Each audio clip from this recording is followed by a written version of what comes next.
Coucou les loulous. Salut les loulous. On parle de quoi aujourd'hui? On vous parle de chaleur, de chauffage. Ambiance chaude. Pourquoi? Parce que dans l'Earthship, pendant 2-3 ans, on n'a pas encore une température constante. Il y a encore un petit peu d'humidité, il y a encore un petit peu de fraîcheur. Et donc, on a mis un petit chauffage d'appoint au cas où. Et en même temps, ça va nous servir pour différentes choses. On va vous expliquer tout ça. Je vais essayer, c'est pas facile. Allez, Ok. c'est parti, on y va. On vous retrouve à la fin. Oh, c'est chaud. Nous sommes Frédéric et Sabrina. Nous travaillons depuis quelques années à aller vers une autonomie.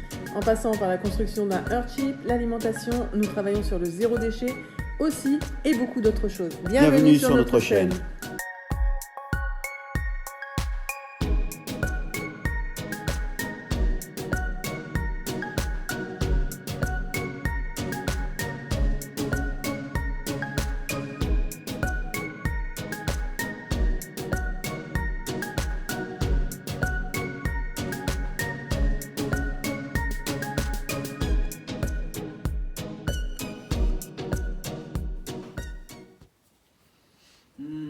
Qu'est-ce que ça fait du bien d'être là quand on a passé toute la matinée dehors par -1 en train de couper du bois pour alimenter cette bête-là.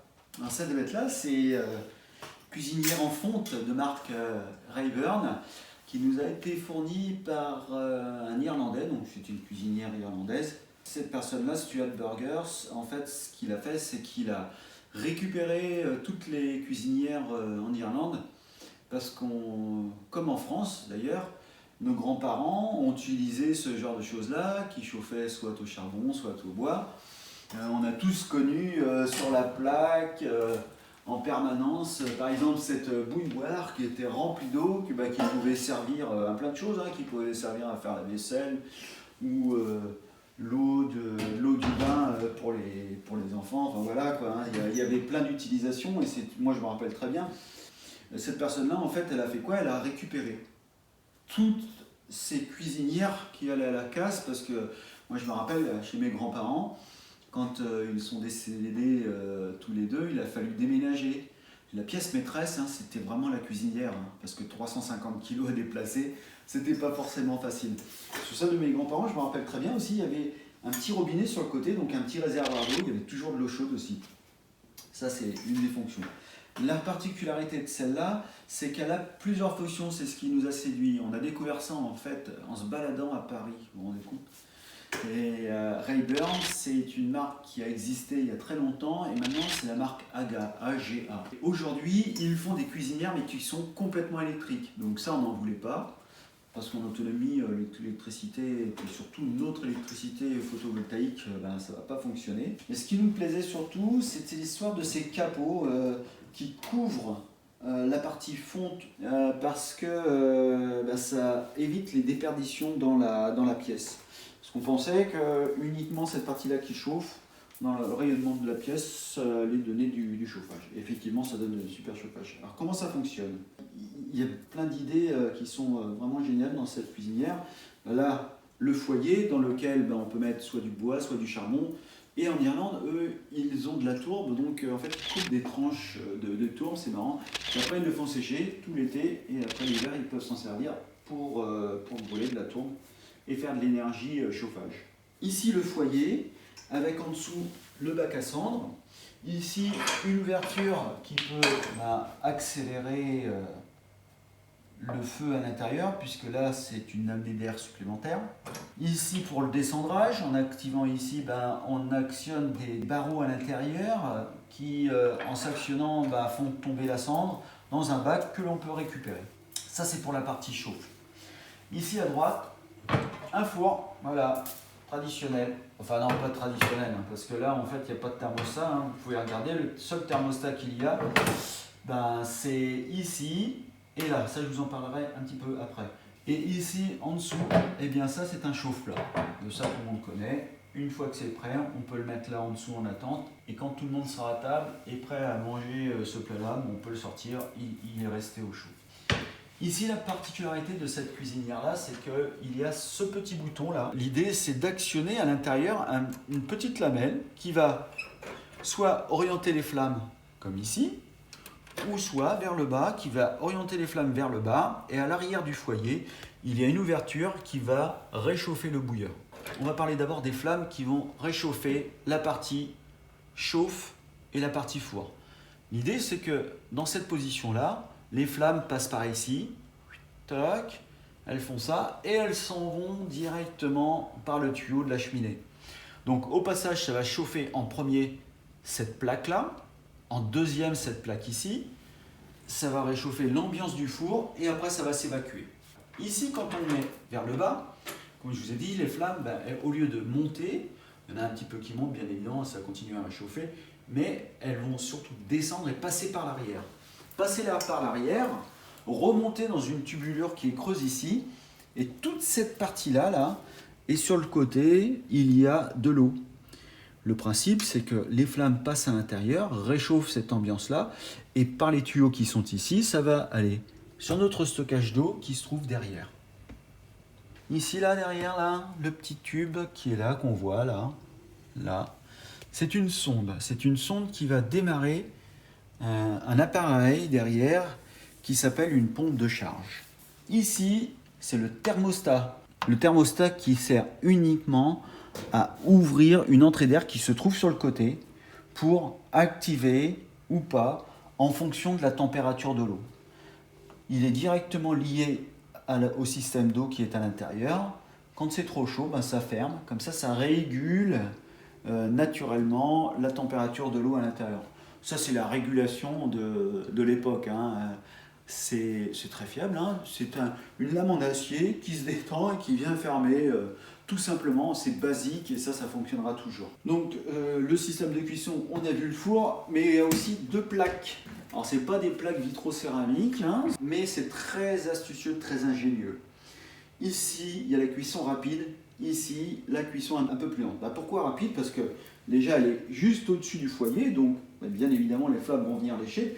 La petite astuce, c'est qu'en dessous de cette partie-là, il y a des languettes en fonte qui descendent à peu près sur une quinzaine de centimètres, ce qui fait que les flammes ou la chaleur passent à l'intérieur et ça permet de récupérer vraiment la chaleur.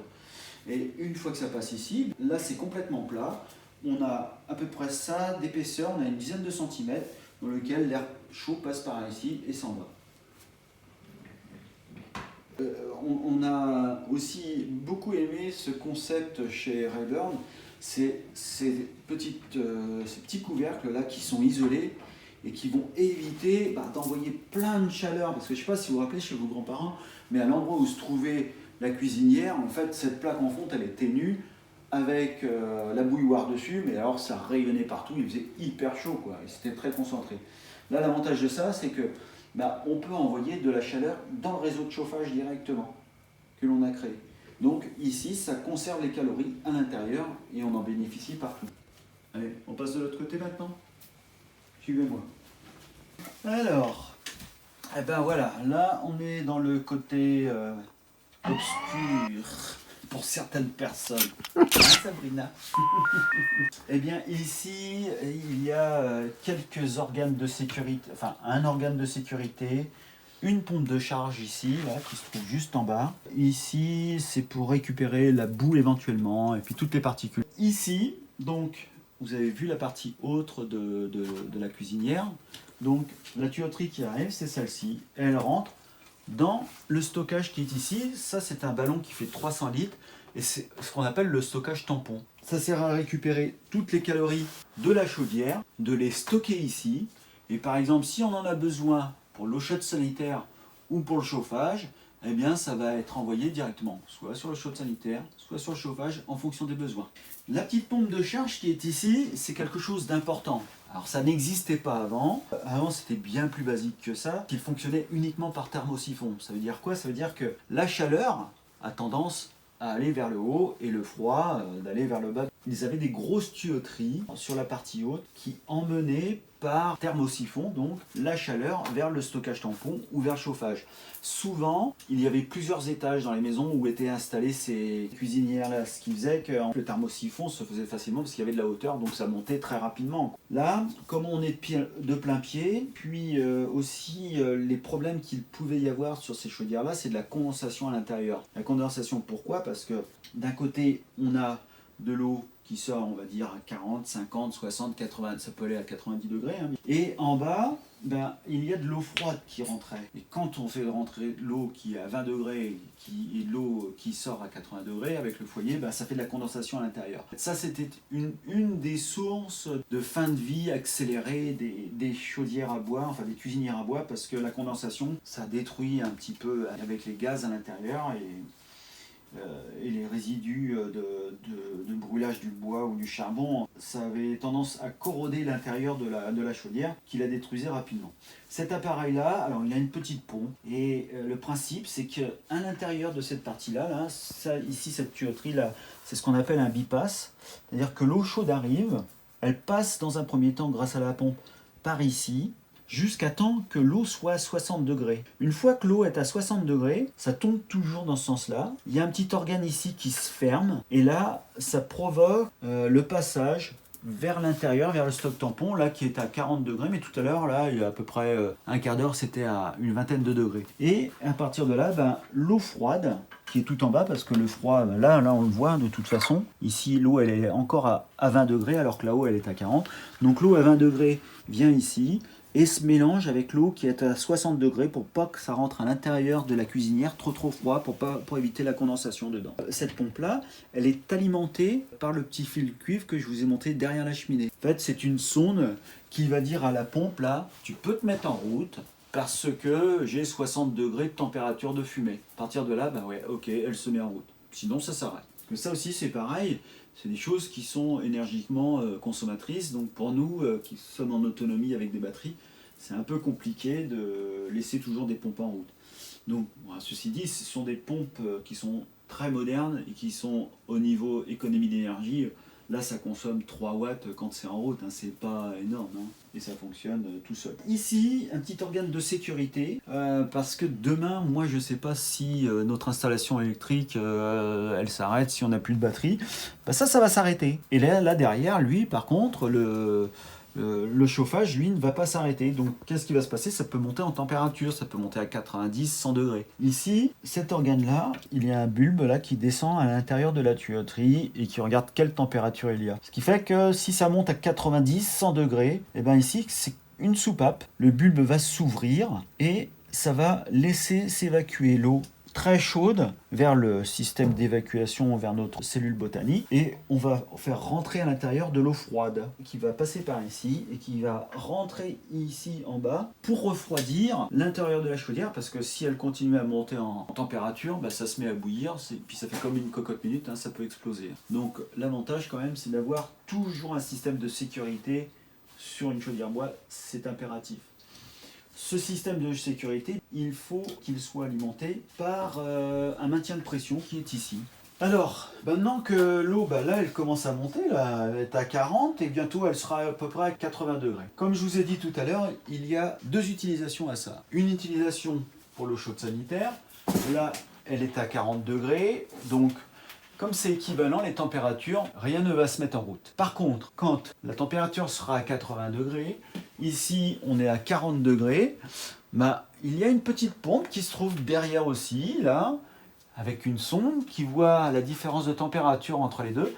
Et à partir de ce moment-là, elle va dire, bah ok, moi j'ai besoin de température. Donc, la petite pompe va se mettre en route, va prendre de l'eau qui est ici, l'amener jusque là, dans le serpentin qui est à l'intérieur, qui va chauffer tout l'eau chaude sanitaire qui est à l'intérieur, jusqu'à temps à monter 60-70 degrés.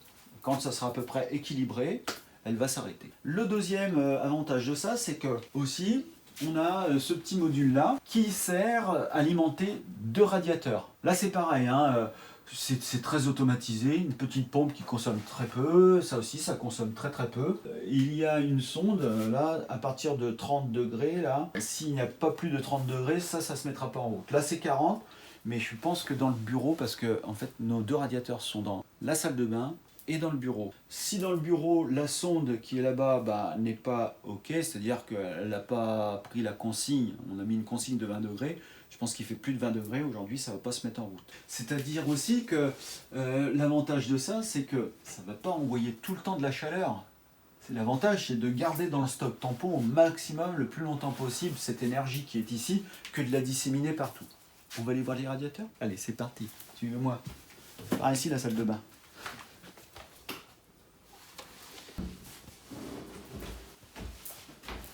Alors ici, on est dans la salle de bain.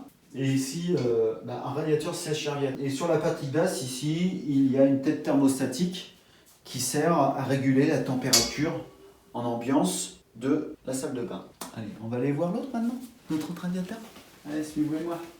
Par ici, j'éteins la lumière parce que ça coûte cher l'électricité ici, nos batteries, on les préserve.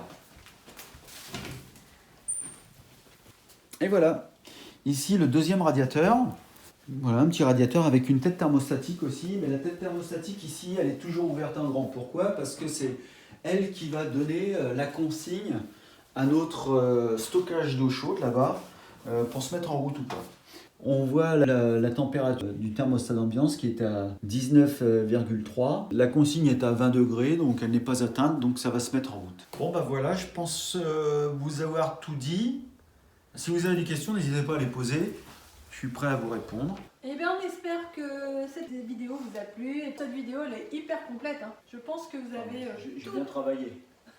C'est vrai. Bon, après, il y a le boulot de montage, hein, ça c'est notre histoire. Mais bon, vous ne le voyez pas, mais quand même, il y a du contenu là. Il y a du contenu dans cette vidéo. Je suis d'accord avec toi et je pense que vous allez trouver beaucoup d'informations par rapport à peut-être ce que vous avez envie de faire ou pas. Vous n'avez peut-être pas réfléchi à ce système d'appoint.